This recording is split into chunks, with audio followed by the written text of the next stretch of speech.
Welcome to Luca and Miguel. Enjoy the video. You start by verifying prerequisites.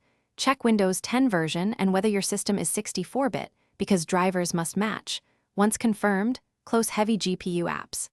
Next, download the latest NVIDIA driver or GeForce Experience installer. This ensures the control panel updates along with driver components. Run the installer as administrator.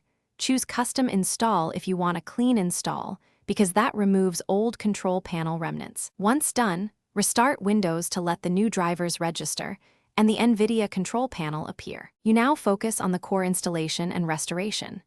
Run the NVIDIA installer and select Custom, then clean install to overwrite corrupted files. This often restores the control panel.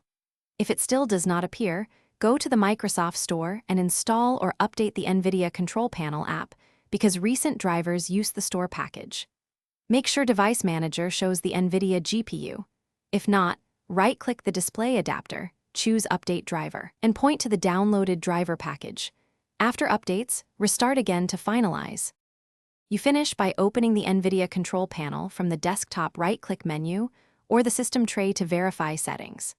Navigate to manage 3D settings and apply preferred profiles, and use Restore Defaults if options look wrong. This recalibrates configuration. If problems persist, roll back to a previous driver in Device Manager or perform a clean uninstall with Display Driver Uninstaller and then reinstall the latest package. This resolves deep corruption.